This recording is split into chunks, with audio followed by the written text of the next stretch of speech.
को याद रखिए, देश की गुलामी तब होती है जब देश का शासक देश की संपत्ति को लूट कर बाहर ले जाए, नंबर 1। नंबर 2, जब देश का प्रशासन बाहर के निर्देशों से चले। ये 2 चीज़ें आपको अगर याद हो गई तो बताना, क्या ये जो हमारे मुग़ल शासक थे बाबर से लेके बहादुर शाह जफ़र तक, ये बताइए वो यहाँ की संपत्ति लूटकर कहाँ ले गए? काबुल, कांधार, मक्का, मदीना या कहीं नहीं? कहीं नहीं। Very good. यहाँ रहे, यहाँ और इसी मिट्टी में खाक हो गए। गुड। उनको निर्देश बाहर से आता था क्या? काबुल से आता था? यही था उनका दरबार मंडल था। उस दरबार मंडल की भी बात बहुत इम्पोर्टेंट है। उनके दरबार में क्या केवल मुसलमान रहते थे या हिंदू मुसलमान दोनों रहते थे? ये भी तो पहली बात तो प्रधानमंत्री जी जो कहते हैं हम 1000 साल से गुलाम थे, बिल्कुल गलत है। और उनकी चेली जो कहती है हमको 2014 में आज़ादी मिली, तो उसके जवाब में क्या मैं कहूँगा, अगर आप कहते हैं कि हमको 2014 में आज़ादी मिली, तो मैं कहूँगा हमको आज़ादी तब मिली जब बाबा साहब अम्बेडकर ने मनुस्मृति को जलाया था। अब ये हो गई बात, बाबा साहब अम्बेडकर को भी थोड़ा लाने की ज़रूरत है। पहले हम जो आज बहादुर शाह जफ़र को भुलाने की कोशिश की जा रही है और मुग़ल बादशाहों को बदनाम करने की कोशिश की जा रही है, वो क्यों की जा रही है ये मैं आपको बताना चाहता हूँ, मैं आपके साथ समझना चाहता हूँ। अब मेरा दूसरा सवाल ये है जो और भी सरल है, बताइए दंगे होते हैं या करवाए जाते हैं? करवाए जाते हैं। ठीक है। अब ये बताइए, अगर लोगों में आपस में मोहब्बत हो, तो ये मैं बोल रहा हूँ, लोगों में आपस में मोहब्बत हो तो दंगे नहीं करवाए जा सकते। दंगे करवाने के लिए पहले नफ़रत का माहौल खड़ा किया गया है। नफ़रत किसके खिलाफ? मुसलमानों के खिलाफ। नफ़रत किसके खिलाफ? दूसरे गुणगान के माध्यम से, मनुस्मृति का गुणगान और मुसलमानों की बदनामी, ये 2 चीज़ें आज की राजनीति के 2 पैर हैं। दोहरा दूँ, मुसलमानों की बदनामी और मनुस्मृति का गौरवान्वन, ये आज की राजनीति के 2 पहलू हैं। उसके आधार पे आज की राजनीति जो सत्ता में है, जिसकी तरफ इशारा हमारे प्रोफेसर साहब ने किया, ये है। अब मैं आपसे पूछना चाहता हूँ कि जो मुग़ल सम्राट थे और दूसरे थे, उसके बारे में थोड़ा सोच के रखिए। तब तक मैं थोड़ा बहादुर शाह जी के बारे में मेरे पहले बहुत अच्छी अच्छी बातें बताई गई है। समीना मैडम ने बहुत अच्छा शेर कहा, उसको भी याद रखिए। मैं उम्मीद करता हूँ कि उस शेर को हम लोकप्रिय बनाएंगे अलग अलग भाषाओं में, कम से कम हिंदी उर्दू में तो ज़रूर करना चाहिए। अब ये बहादुर शाह जफ़र का विद्रोह अंग्रेज़ों के खिलाफ क्यों हुआ? अंग्रेज़ों का शासन बहुत क्रूर था।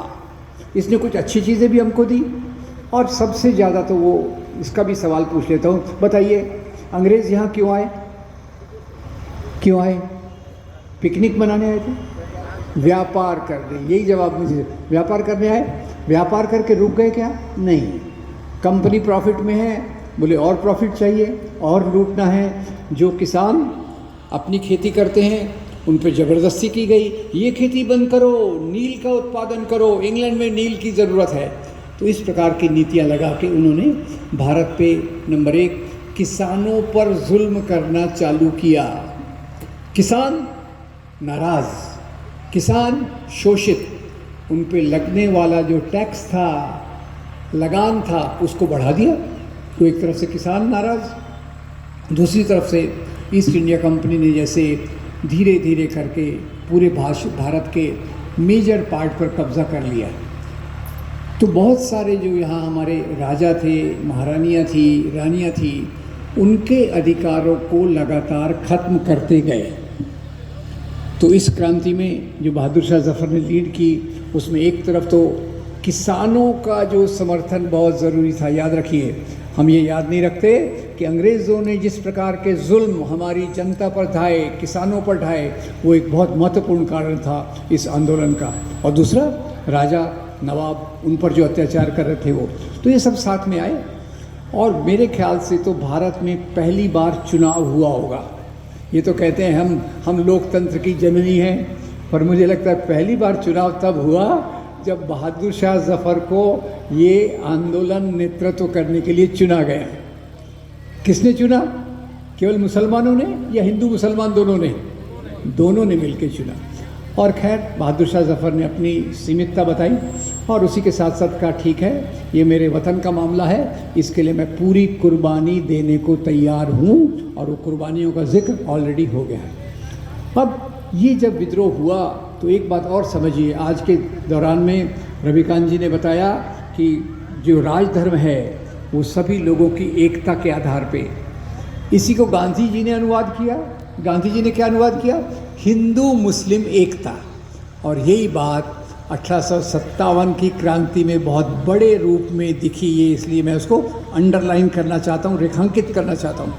बहुत सारी बटालियंस थी, कई बटालियंस में हिंदू थे पर उनका लीडर मुसलमान था, कई बटालियंस में मुसलमान थे, उनका लीडर हिंदू था। इस प्रकार की बहुत सारी चीज़ें और भारत की मेल जोल की परंपरा का हमको एक बहुत बड़ा उदाहरण यहाँ देखने को मिला।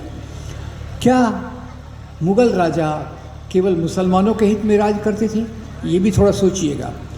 उसके लिए जो आज उनकी बदनामी की जा रही है, ख़ास तौर से एक तरफ बाबर की, आपको याद होगा, मैं तो मुंबई में रहता हूँ। मुंबई में 1992-93 में ये बाबरी मस्जिद को शहीद करने के बाद 92-93 में दंगे करवाए गए।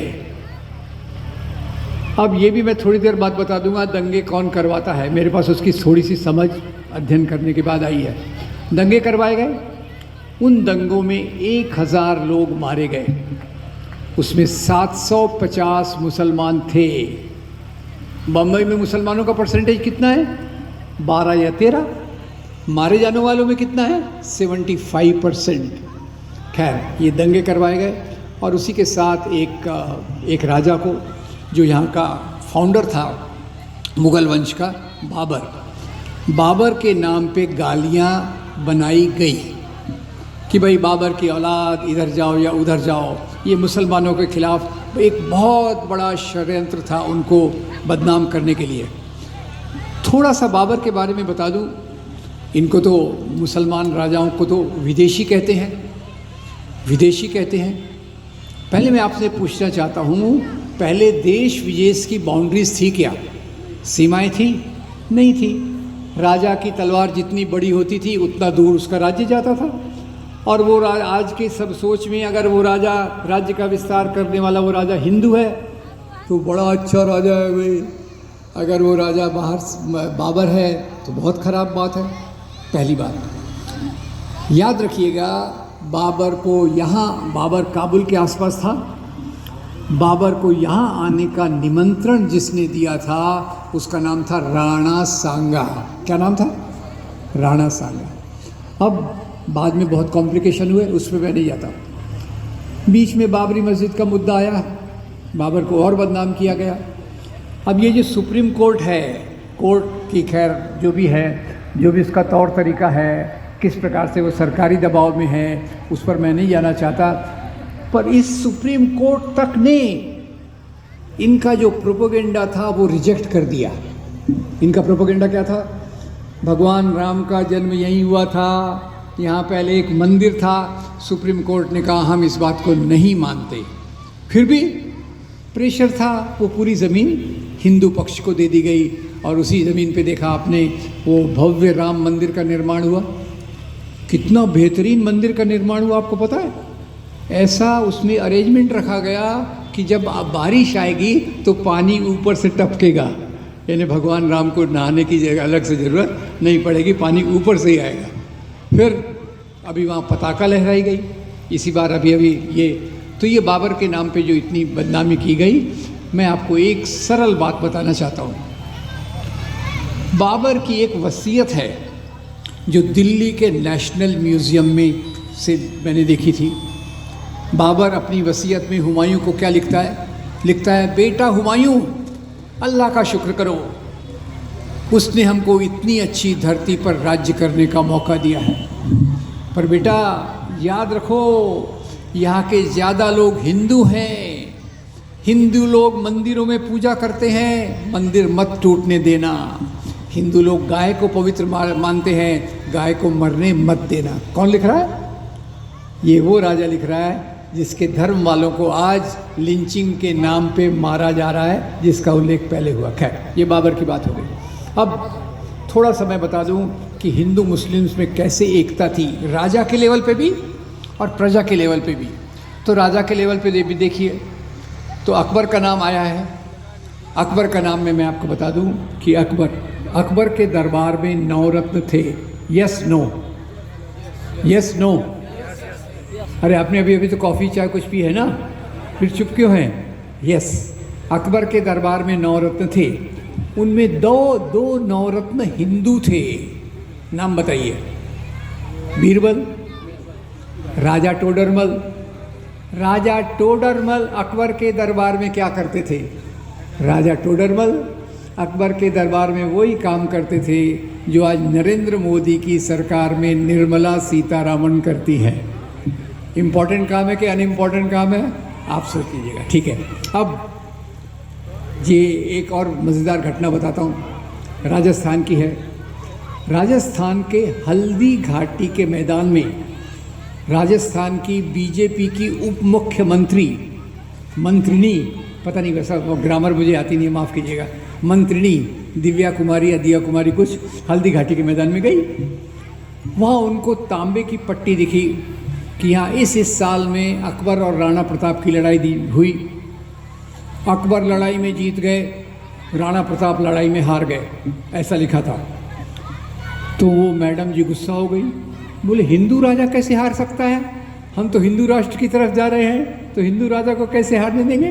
पट्टी बदल दी। क्या कर दिया कि इसमें राणा प्रताप जीत गए, अकबर हार गए। अब वो मैडम को मैंने इमेजिनरी रूप से कहा, मैडम जिसको जिताना है जिता दो, जिसको हराना है हरा दो, मेरा कुछ नहीं जाता, पर इस लड़ाई को हिंदू मुसलमान की लड़ाई मत बताओ। वो पूछेंगे क्यों भाई? तो मैं बोलूँगा अकबर और राणा प्रताप की लड़ाई हल्दी घाटी के मैदान में हो रही है। एक तरफ अकबर की फ़ौज है, एक तरफ राणा प्रताप की फ़ौज है। अकबर की फ़ौज में आप देखें तो अकबर खुद है ही नहीं। अकबर नहीं है तो सेना का नेतृत्व कौन कर रहा है? राजा मान सिंह। सवाल का जवाब आप दीजिए, अकबर की फ़ौज में केवल मुसलमान हैं या हिंदू मुसलमान दोनों हैं? दोनों हैं। राणा प्रताप की सेना में राणा प्रताप खुद अपने घोड़े पर बैठकर सेना का नेतृत्व कर रहे थे और उनके 2 बड़े सेनापति थे। एक का नाम था राम सिंह और एक का नाम था हकीम खान सूर। बताइए, राणा प्रताप की सेना में केवल हिंदू सैनिक है या हिंदू मुसलमान दोनों हैं? दोनों तरफ हिंदू हैं, यस नो? दोनों तरफ मुसलमान हैं। तो ये हिंदू मुसलमान की लड़ाई है कि 2 राजाओं की लड़ाई है? ये लड़ाई धर्म के लिए है कि सत्ता के लिए? और उसको हमको बताया गया ये लड़ाई धर्म की है। आज इसीलिए राणा प्रताप जी का बहुत गुणगान होता है। और वो गुणगान राणा प्रताप भी क्यों लड़े अकबर के साथ? बहुत सरल बात है, ये आखिरी बात इतिहास की बता के मैं आगे आऊँगा। राणा प्रताप की अकबर के साथ लड़ाई क्यों हुई? उस समय आपको पता होगा एक मनसब का सिस्टम था। मनसब का सिस्टम था जैसे हमारी सेना में होता है लेफ्टिनेंट और उसके ऊपर मेजर, मेजर के ऊपर lieutenant colonel, colonel, lieutenant general, general और फील्ड मार्शल। ये आज की सेना में होता है। राजाओं के समय इसको मनसब बोलते थे। 1 हज़ारी, 2 हज़ारी, 5 हज़ारी, 10 हज़ारी। तो अकबर अपने राज्य का विस्तार कर रहे थे। उन्होंने राणा प्रताप को कहा कि मैं आपको 5 हज़ारी का मनसब दूंगा। राणा प्रताप ने कहा नहीं, ये तो मेरी इज्जत से कम है, आप मेरी इज्जत बेइज्जती कर रहे हैं। तो अकबर ने अपने दरबार में कंसल्ट किया तो याद होगा मैंने किसका नाम लिया था अभी? राजा टोडरमल। राजा टोडरमल ने उनको सलाह दिया, भैया ये इतना बड़ा राजा नहीं है, इसको 5 हज़ारी में निपटाओ। नहीं मानता तो हम लड़ाई करेंगे। सलाह कौन दे रहा है? राजा टोडरमल। तो अकबर और राणा प्रताप की लड़ाई हो गई। अब इसको आगे देखिए, अकबर की मृत्यु के बाद जहांगीर राजा बना और राणा प्रताप की मृत्यु के बाद अमर सिंह राजा बना। जहांगीर ने अमर सिंह को ऑफर दिया, भैया अपने पिताजी लोग लड़े मनसब के सवाल पे, मैं तुमको 10 हज़ारी का मनसब देता हूँ, मंजूर है क्या? अमर सिंह ने कहा होगा थैंक यू वेरी मच, अब मैं आपके साथ जुड़ जाऊँगा। हिंदू मुसलमान का मामला नहीं था। वास्तव में देखा जाए तो यहाँ हिंदू मुसलमान की जो एकता है हमारे जीवन के हर एक भाग में दिखती है, हर एक भाग में दिखती है। और उसके बारे में मैं 2-3 आपको बहुत प्यारी चीज़ें बताना चाहूँगा। जैसे यहाँ भगवान गौतम बुद्ध के बारे में शांति का संदेश है, वैसे भारत में 2 बड़ी परंपराएं हैं धर्म के अंदर जो हिंदू धर्म और इस्लाम का जिन पे प्रभाव है। एक है भक्ति परंपरा, संत कबीर, तुकाराम, नामदेव, नरसिंह मेहता वगैरह, और दूसरी है सूफी परंपरा। पहला सवाल है, संत कबीर को मानने वाले केवल हिंदू थे या हिंदू मुसलमान दोनों थे? दोनों थे। और सूफी संत की दरगाह पे हिंदू जाता है या मुसलमान जाता है? दोनों जाते हैं। तो यहाँ संत कबीर का वो दोहा बहुत सटीक बैठता है। संत कबीर का कौन सा दोहा था? पोथी पढ़ पढ़ जगमुआ, पंडित भया न कोय, ढाई आखर प्रेम के पढ़े सो पंडित होए। तो सूफी और भक्ति परंपरा जो भारत में विकसित हुई, मैं उससे सीखता हूँ। जो दुनिया से प्यार करना सिखाए वो धर्म के नैतिक मूल्य हैं, और जो नफ़रत करना सिखाए वो राजनीति है, सियासत है, जो आज पूरा हमारे सिर पर चढ़कर बोल रही है। मेल जोल था। भगवान कृष्ण बहुत लोकप्रिय हैं। भगवान कृष्ण पे कविता लिखने वाले सूरदास, मीराबाई, और उसी के साथ रसखान और रहीम खाने खाना, इन्होंने भी भगवान कृष्ण पर जो लिखा है बहुत सुंदर, बहुत आदरणीय है। और एक अंतिम उदाहरण उस मेल जोल का, क्योंकि ये मेल जोल की परंपरा है, वो जल्दी ख़त्म नहीं होती। इसके अवशेष हमारी कम से कम फिल्म जगत में, आजकल तो आपको वो सब फिल्में दिख रही होंगी मुस्लिम विरोध वाली, पर 1960-70 के दशक में जब मैं फिल्में बहुत देखता था, उस दशक में ऐसी ऐसी प्यारी प्यारी फिल्में आई जिसमें आपको भारत का इतिहास, भारत की प्यारी चीज़ें देखने को मिली। और इसी में मैं आपको एक सवाल पूछता हूँ। महाभारत सीरियल आप सबने देखा होगा, कईयों ने देखा होगा। बताइए इसकी स्क्रिप्ट राइटर का नाम क्या था? राही मासूम रज़ा है महाभारत सीरियल लिखने वाले, राही मासूम रज़ा। और कविता के क्षेत्र में, फिल्मों के क्षेत्र में एक प्यारी फिल्म आई थी। और एक बार बीबीसी ने एक सर्वे किया कि भारत के 10 सबसे महत्वपूर्ण भजन कौन से हैं। NRI इंडियंस में किया उन्होंने भारत के 10 सबसे बेहतरीन भजन। तो उसमें एक भजन आया जो मेरा बहुत फेवरेट है, मन तड़पत हरि दर्शन को आज। फिल्म बैजू बावरा, लिखने वाले का नाम शकील बदायूनी, गाने वाले का नाम मोहम्मद रफ़ी, संगीत देने वाले का नाम नौशाद अली। ये है मेरा इंडिया, ये है मेरा इंडिया जहाँ बनारस जैसे शहर में हमारी पवित्र गंगा नदी के किनारे मंदिरों के घाट पर बैठकर एक महान शहनाई वादक अपनी शहनाई बजाते थे। ये मुझे याद क्यों आ गया कि कल ही मैं एक शादी में गया था, वहाँ बाकी तो मुझे बोर हो रहा था, और वो शहनाई बहुत प्रिय लग रही थी। और पता किया वो शहनाई उस वादक की थी जो हमारे हिंदुओं के पवित्र शहर बनारस में, हिंदुओं की पवित्र नदी गंगा के किनारे हिंदू मंदिरों की सीढ़ियों पर बैठकर बजाता था। उनका नाम है उस्ताद बिस्मिल्लाह खान। याद रखिए, ये भारत की सभ्यता संस्कृति है जिसने सभी धरातलों पर एक दूसरे से मेल जोल किया। और इसीलिए समीना मैडम ने पहले एक शब्द का इस्तेमाल किया, मैं आपको याद दिला दूं। वो शब्द है गंगा जमनी तहजीब। इसका सबसे ज़्यादा इस्तेमाल किसने किया?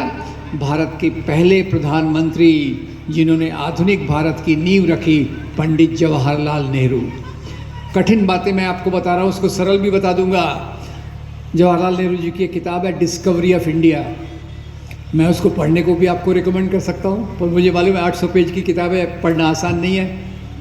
उसमें जवाहरलाल जी ज़्यादातर ये इस्तेमाल करते हैं कि भारत में अलग अलग प्रकार के लोग आए अलग अलग टाइम पर नए आने वाले लोगों ने पुरानों को ख़त्म नहीं किया, और पुराने लोगों ने नयों से सीखा, नयों ने पुराने से सीखा। इससे भारत की सभ्यता, संस्कृति, साहित्य, कला, धर्म की परंपराओं का विकसित हुआ, और इसके लिए इन्होंने जिस शब्द का इस्तेमाल किया वो था गंगा जमनी तहजीब। तो ये तो हमारा इंडिया हो गया। अब इसमें अंग्रेज़ मुसलमानों के खिलाफ नफ़रत कैसे आई, और वहाँ फिर से बहादुर शाह जफ़र आते हैं। 1857 की क्रांति विद्रोह हुआ, बहादुर शाह जफ़र उसके लीडर। बताइए उनके साथी कौन थे? तात्या साहब टोपे, यस नो? नाना साहब पेशवा, झांसी की रानी, यानी हिंदू मुसलमान मिलकर अंग्रेज़ों के खिलाफ लड़े। Right wrong? अंग्रेज़ों की सत्ता डगमगा गई, तो उन्होंने कहा अगर हमको यहाँ राज करना है तो कौन सी नीति लगाना पड़ेगा? फूट डालो और राज करो। और बड़े चालाकी से उन्होंने सब विवाद खड़े किए। और उस दिन प्रधानमंत्री जी कह रहे थे झंडा फहराते हुए, तिरंगा नहीं वो वाला, झंडा फहराते हुए कह रहे थे कि 500 साल से चलने वाला संघर्ष अभी ख़त्म हुआ, यानी बाबरी मस्जिद के बारे में। विश्वास कीजिए दोस्तों, बाबरी मस्जिद का विवाद 500 साल से नहीं चल रहा था, ये अंग्रेज़ों के आने के बाद शुरू किया गया। 1857 के बाद ये बहादुर शाह जफ़र ने जो जिस प्रकार से विद्रोह किया उनके नेतृत्व में, उसके बाद अंग्रेज़ों ने ये नीति तेज कर दी, और ब्रिटिश ऑफिसर जगह जगह ये नफ़रत फैलाने की बातें लिख गई। हाँ, ये मस्जिद है, शायद यहाँ पहले मंदिर था। नफ़रत का बीज बो दिया, आगे चलने वालों ने उसको फिर कर दिया, अरे यहाँ तो भाई यहाँ तो भगवान राम का मंदिर था, और ये भगवान राम का जन्म यहीं हुआ था। और भगवान राम के जन्म के बारे में थोड़ा मैं आपको बता दूँ। मेरे एक महान दोस्त हैं डॉक्टर आनंद पटवर्धन, डॉक्यूमेंट्री फिल्मों में उनका कोई जवाब नहीं है, उनको सर्च करके उनकी फिल्में ज़रूर देखिएगा। और उनका भी एक 15 एपिसोड का सीरियल आया था विवेक रीजन, वो भी ज़रूर देखिएगा। खैर, क्या किया आनंद जी ने, उधर राम मंदिर का ये चला रहे थे अपने, वो कौन है रथ यात्री, कौन थे जो रथ यात्रा निकालते थे? आडवाणी। हाँ, मुझे भूल जाता हूँ इसलिए पूछना पड़ता है। अब खैर, आज आडवाणी जी आपका धन्यवाद करेंगे, उनकी पार्टी ने तो उनको भुला दिया, पर आप अभी भी उनको याद कर रहे हैं। खैर, आडवाणी जी ने रथ यात्रा निकाली, बोले सौगंध राम की खाते हैं मंदिर वहीं बनाएंगे। तो आनंद जी बड़े परेशान हुए, गए अयोध्या, और उन्होंने कहा यहाँ जो भी राम मंदिर हैं सबके पुजारियों का इंटरव्यू लूँगा। तो वहाँ एक नहीं 30-40 राम मंदिर हैं। आनंद जी का काम बढ़ गया, कैमरा उस समय भारी होता था, लेके चल रहे, हर एक पुजारी से पूछ रहे,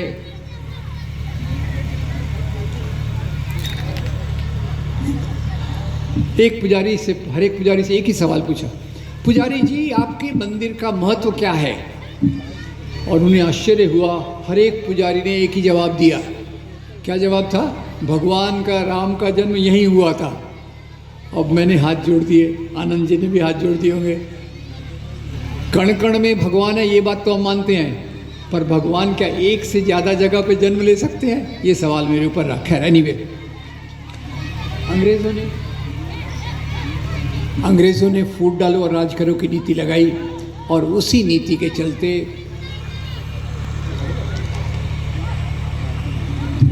आपको बता दूं, 1857 की क्रांति के लिए उन्होंने मुसलमानों को जिम्मेदार ठहराया, और मुसलमानों को जिन्होंने भी भाग लिया था उनको दिल्ली से लेके मेरठ तक के रोड पर सड़कों में जो झाड़ बाजू में लगे रहते थे उन्हें फांसी से लटकाया गया था, एक के बाद एक, लोगों को डराने के लिए।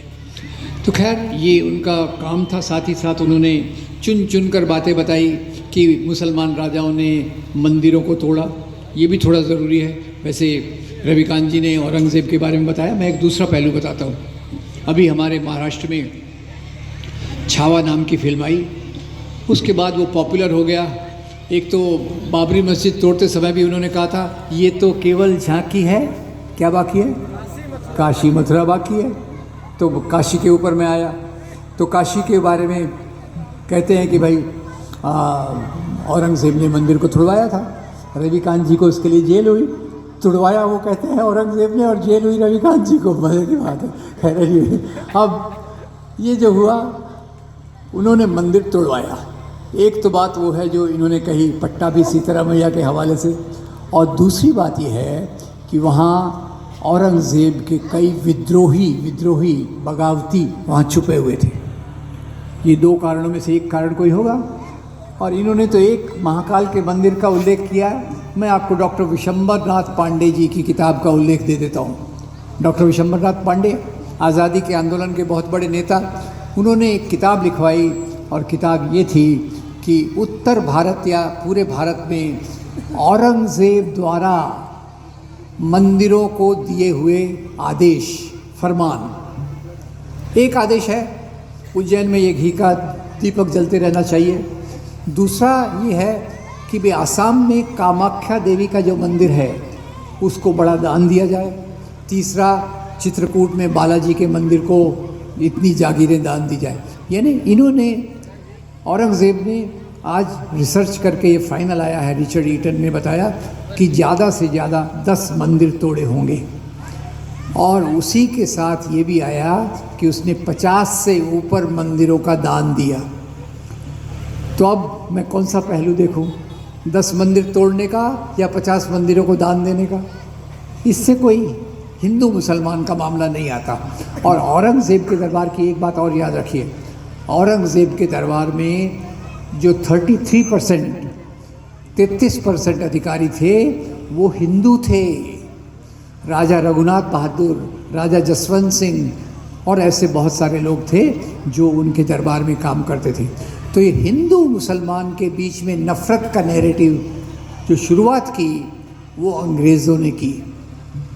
और उसको ले जाने वाले आगे, उसको आगे ले जाने वाले जो हैं वो ज़रा आपको पहचानना है। आप ज़रा पहचान नहीं रहे, मैं बहुत सरल सवाल पूछ रहा हूँ।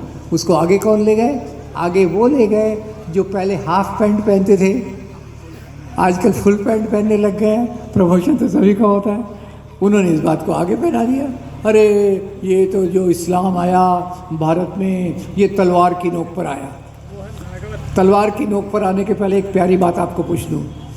बताइए, औरंगज़ेब जिसको ये इतना बताते हैं उसको विदेशी कहते हैं। और रविकांत जी ने बताया कई मुग़ल बादशाहों की माएँ ये हिंदू थी। इस सवाल का कोई जवाब दे दे तो मैं उसको आधा कप चाय पिलाने को भी तैयार हूँ। बताइए, औरंगज़ेब का जन्म कहाँ हुआ था? मक्का में, मदीना में, ईरान में, इराक में? उनका जन्म हुआ था गुजरात में, दाहोद में उनका जन्म हुआ था। और अनफॉर्चुनेटली वहाँ उसका भी जन्म हुआ जो आज भारत में नफ़रत फैलाने में सबसे ज़्यादा माहिर है। खैर, अब ये विदेशी कैसे हो गए? उनकी तो 7 पुश्तें यहाँ से काम कर रही हैं। खैर, जो भी हो गया, तो नफ़रत फैलाने का ये काम, इसके साथ उन्होंने एक और नफ़रत फैलाई कि भारत में जो इस्लाम फैलाया वो मुसलमान राजाओं ने फैलाया। याद रखिए दोस्तों, मैं पूरे विश्वास के साथ जितनी समझ है उससे आपको कह रहा हूँ, राजा लोग ज़्यादातर धर्म नहीं फैलाते।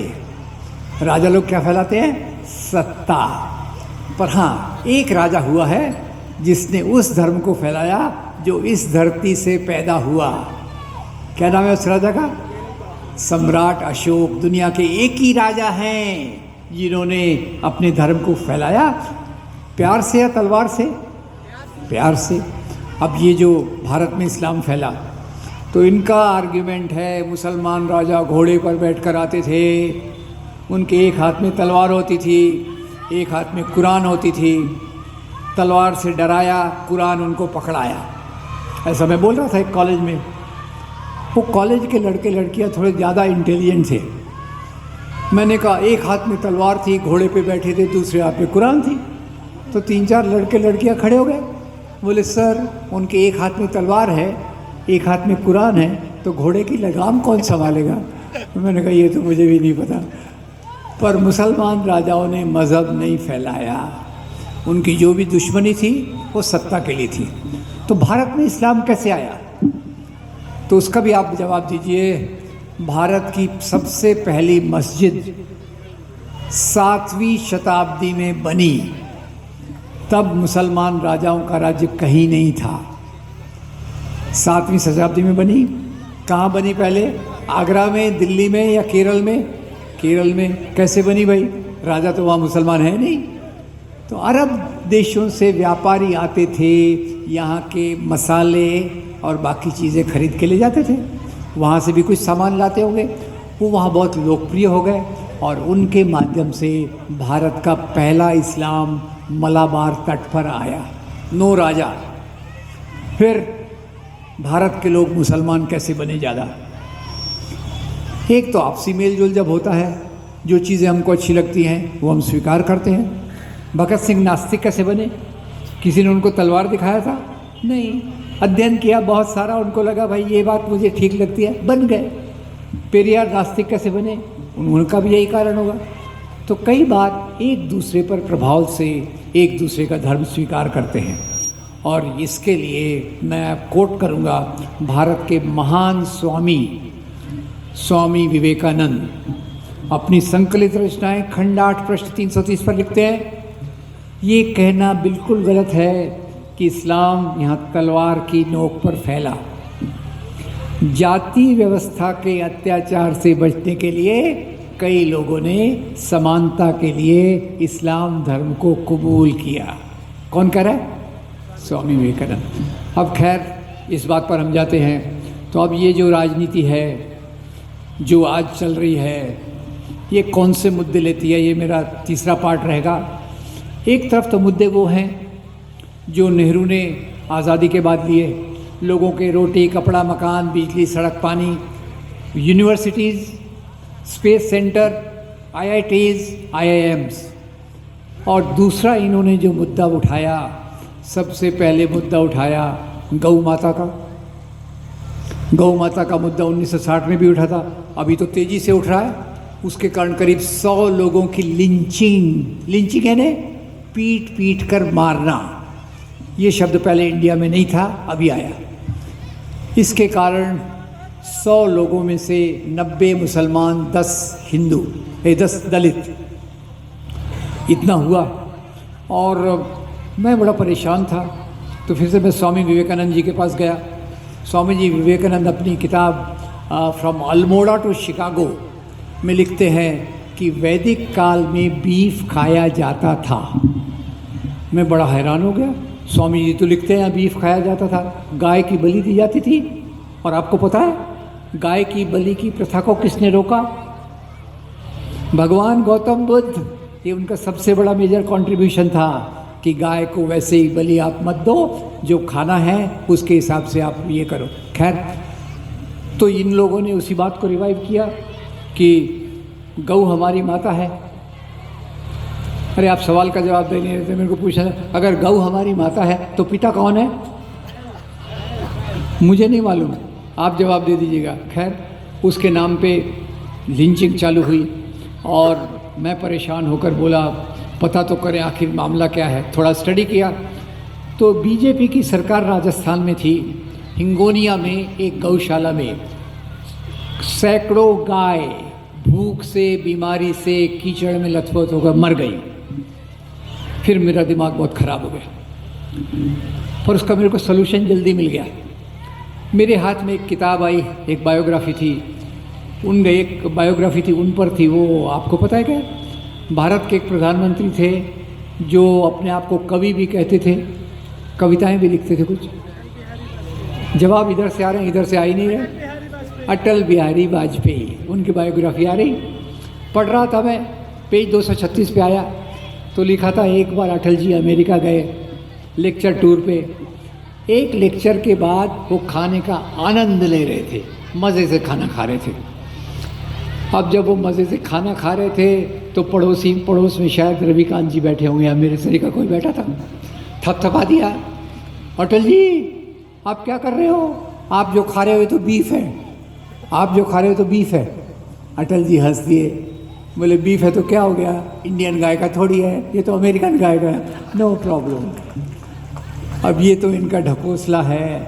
फिर क्या क्या मुद्दे उठाते हैं। कोरोना आया तो कोरोना की वैक्सीन हम में से कईयों ने ली, कईयों ने नहीं ली। पर उस समय तबलीगी जमात की मीटिंग दिल्ली में चल रही थी।